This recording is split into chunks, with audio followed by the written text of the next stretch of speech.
We are going to now get into our presentation of Alan Moore's Twilight of the Superheroes. This is part 5 of our deep dive. Twilight of the Superheroes, Alan Moore's would-be DC event that aimed to establish an endpoint for DC's canon. It first surfaced online around 1995 as a pitch document and has been the subject of debate, scrutiny, and controversy ever since. This is part 5 of our deep dive into Alan Moore's Twilight of the Superheroes, the greatest story never told in comics. So last week, we began the narrative telling of Twilight of the Superheroes pitch document, and we covered just how the dystopian DC future came to be, the impending between Superboy and Mary Jr., and how their union and the union of the Houses of Steel and Thunder could lead to all-out war. We talked about Nightwing's fear of this outcome and his forming an alliance with the other willing houses, Constantine's behind-the-scenes machinations, how something is off about Captain Marvel, and we learned that the exiled alien factions have a plan to invade Earth, with Adam Strange possibly being their way in. That was wild. Yeah. Zeta beam action? Fuck yeah. I am super excited for this next chapter. But before I get into it, did any of you have any things you wanted to bring up or question or anything like that? I just never want to see Dollman again. Yeah, I feel you.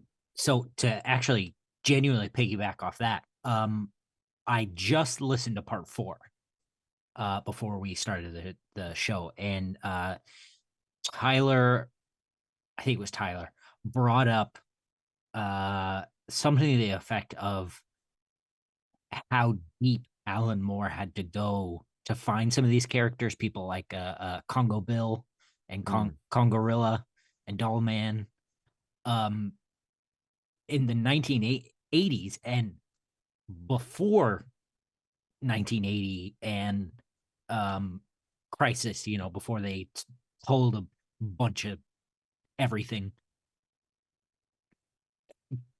The comics publishers were publishing just any old thing. And that's why you have stuff like Uncle Sam and the Freedom Fighters. So, someone at some point brought up like the relevance of these characters. I think Alan Moore would have been the person, who shovels the shit to get something like Congorilla, and it would have been hyper relevant. He also had written a majority of them already. Yeah. In various different places. I touched on them. Yeah. Tyler, I don't know if you have, sorry, Kill, go ahead. The people like Tom Brevoort, who know absolutely everything about Marvel, the editors back then, were insane about that stuff as well. Right. Yeah, they were all Brevoort. Yeah. Tyler, I don't know if you have queued up any of the images that we used from last week. I don't have the ones from last. That's all right. I'm going to get into the presentation then. And you guys can listen along. Again, this is all written by me. This is a narrative interpretation of what Alan Moore wrote. Largely, what I'm saying is what exactly happened, if I'm not putting it together in a way that makes sense for a story. That's the only real, editorializing, I guess, that I'm doing. And this was during the 80s, Congorilla in a Swamp Thing annual. It's a Brian Boland cover. This was some of the wacky stuff, to Kale, your point, that was being published at the time. All right, here we go. Now that Constantine has learned about the plan to attack the Houses of Steel and Thunder on the day of Superboy and Mary Jr.'s wedding, he realizes that if his plan is to be successful, he's got to act quickly. He engages in a juggling act, making calls and visits to all his key allies within each faction, promising to aid their side in the coming battle. He makes a trip to the House of Tomorrow, where he meets Rip Hunter, who is key to John achieving his goal. Constantine reaches out to the leadership of the Titans and Justice League houses, urging them to go forward with their attack against the Houses of Steel and Thunder. Just after, we see him pay a visit to Captain Marvel, informing him of the coming attack, but asking that he not aid the House of Steel during the battle. Politely, the captain asks John why he would do such a thing, giving the impending unification of their families and houses, to which John simply lights a cigarette, causing the captain to flinch, and tells Marvel that he should know exactly why. Marvel's fear becomes joy on his face as he agrees to do what John has asked. Meanwhile, the Houses of Justice, Titans, and Secrets, that's the villain's house, sends agents into the barrio, hoping to strong-arm the various retired heroes who've made this place their home into aiding their combined might in the coming battle. Some of these foregone heroes join the cause, enthusiastically or otherwise, while others yet secretly align with Constantine, to whom the barrio is also home. Constantine pleads with the secret cabal of Batman, Tarzan, and the other non-powered heroes to hold their attack for a more opportune time, and after hearing Constantine's plan, they agree. All the while, Constantine secretly searches for two individuals within the barrio, one of them being Gold, of the nearly extinct Metal Men.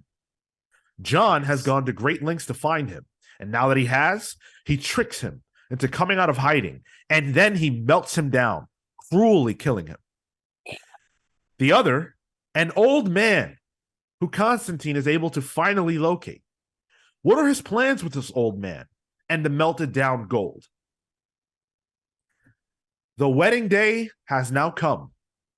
As Superboy and Mary Jr. say their vows, the onlooking crowd holds their peace to keep their lives, and the parents of the to-be-weds, Superman and Superwoman, and Mary and Captain Marvel, look on, knowing that this moment cements their power over not just this world, but any world they choose. Pride comes before the fall, and it's at this moment that the combined forces of the Houses of Justice, Titans, and Secrets strike. Though caught off guard, the sheer might of the Houses of Steel and Thunder proves too much to bear, and the losses for their enemies begin to stack up quickly.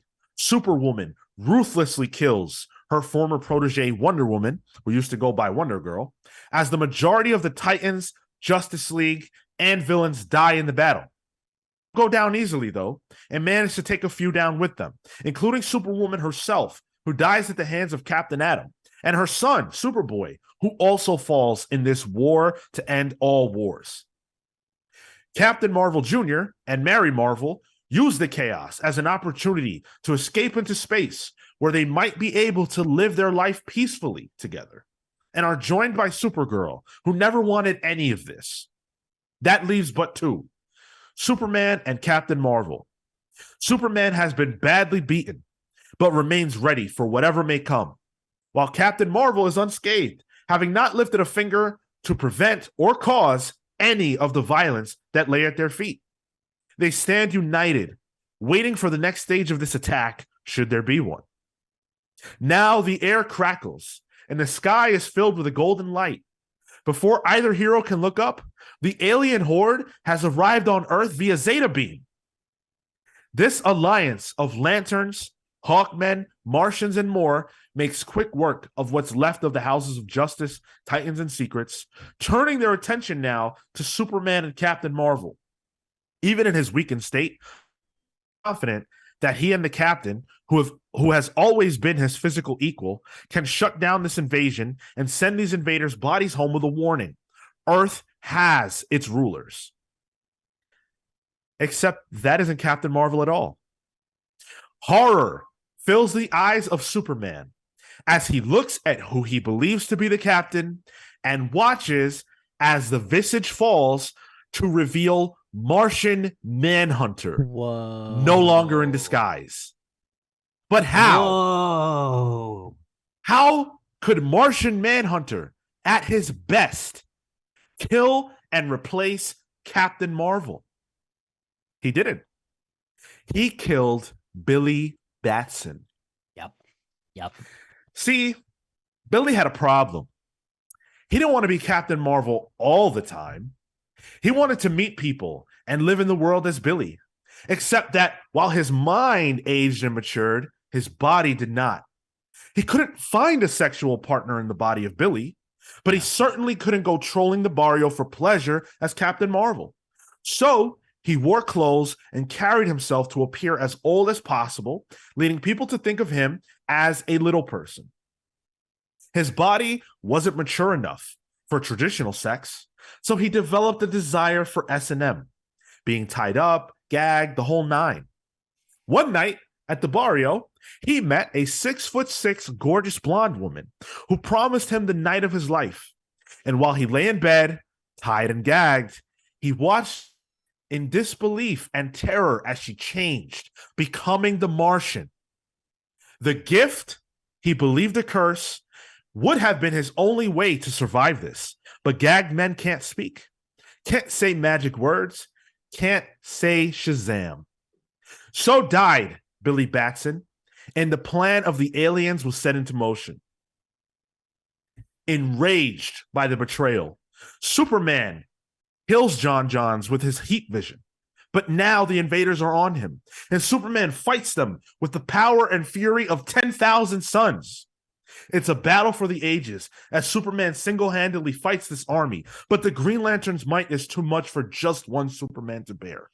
As Superman makes his final stand, Sodom Yat, the ultimate Green Lantern, is able to overwhelm and devastate Superman, killing the Kryptonian turned Earthling and effectively ending the war, with the alien coalition victorious and free to rule over Earth unopposed.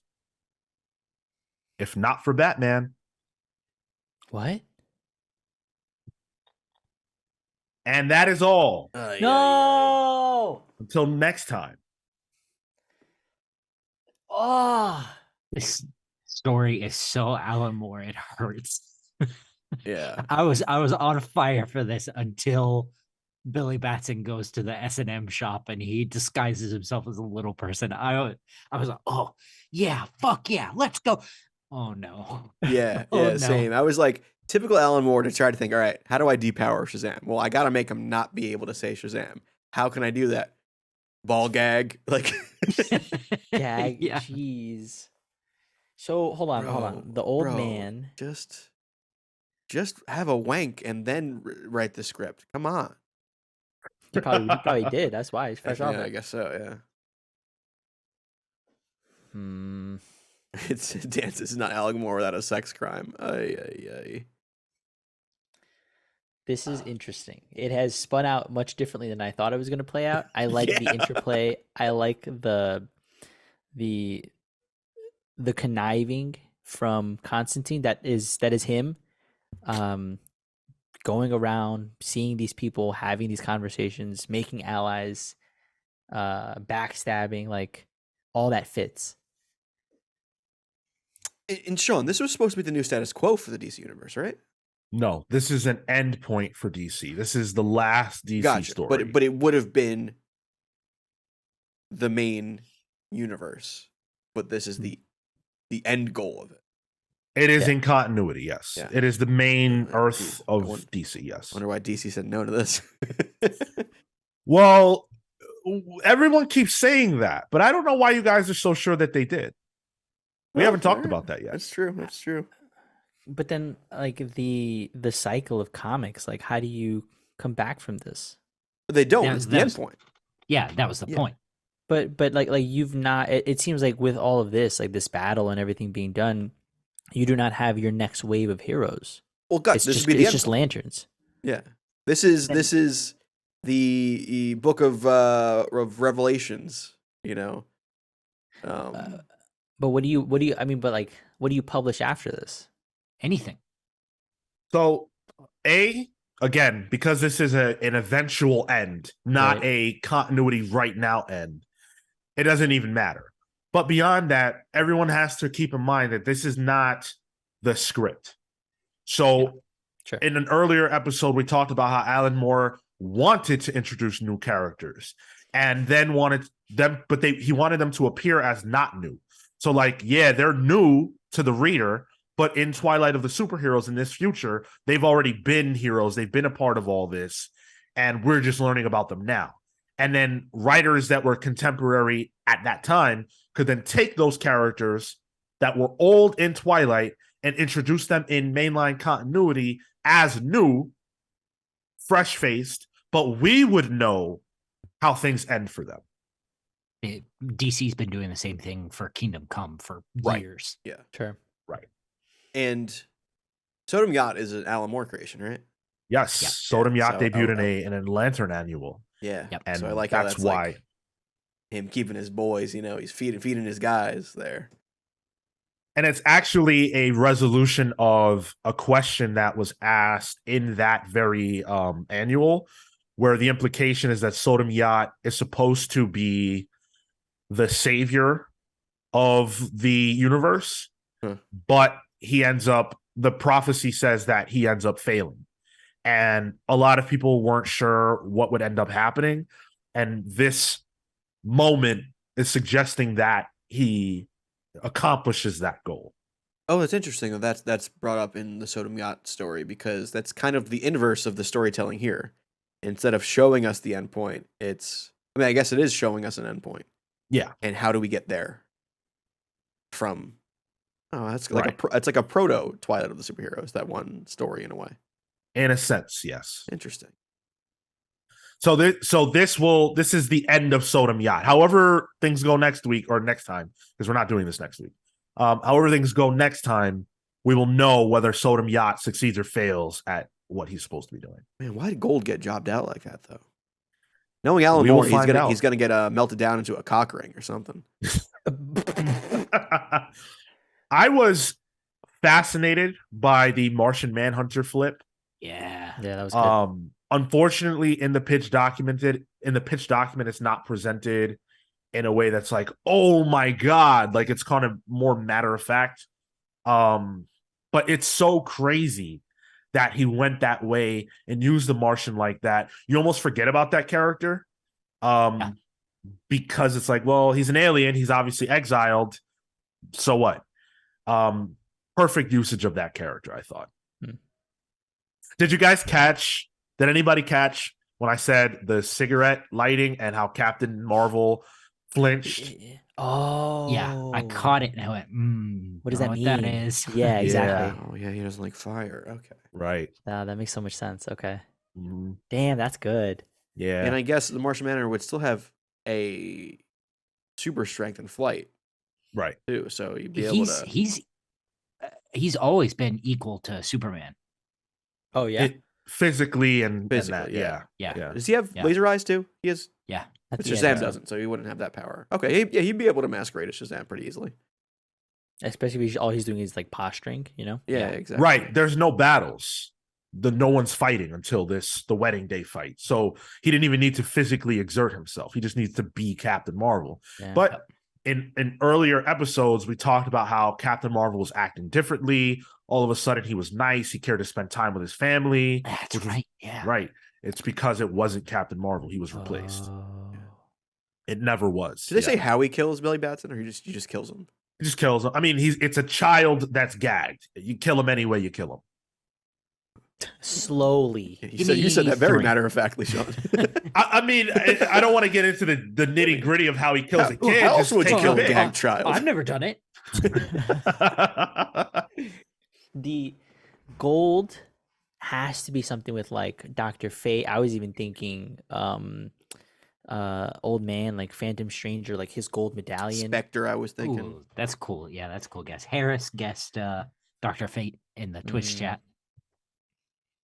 Huh. This Interesting. is so fun. God, So my man. first thought was actually because I while you were talking, I forgot about the Green Lantern angle. I thought it might be like a weird Sinestro connection. Mm. Oh, the gold. The gold, yeah, Oh Why? yeah, because they're weak against. literally just the color. Yeah, but that's something A Alan lot Moore of would do. theories. Yeah, well, he's already isn't he in this universe reformed? Sinestro? Yeah, is he not? Is he not part of I the don't Green know. Lanterns or something now? He might No. be part of the villains because at this point that wouldn't have he wouldn't have been the yellow wouldn't be a whole emotional spectrum. He would have been as powerful as Captain Cold. Yeah. Unless he's the old man that, they were looking for. I can't wait until you guys find out what's up with that What could the old man. be? It's so cool. What if it's So like I've the been- anti-monitor or something? I've been trolling comic book scripts for my professor wants to kind of get into writing graphic novels and stuff, so I've been showing him examples of how comic book scripts are written, and I've seen this pitch document in a link to it. I almost went for it. Ooh, I almost went for it. Classy Ulysses says, "Don't end it, keep going. It's so good." But we got to have something to look forward to. You know what I'm saying? I feel like we've got two more Twilight of the Superhero editions, or Twilight of the Superheroes. Yeah, 2 more editions. 1 more to close out the narrative, and then probably one last one to have a final wrap conversation. I really want to answer questions, but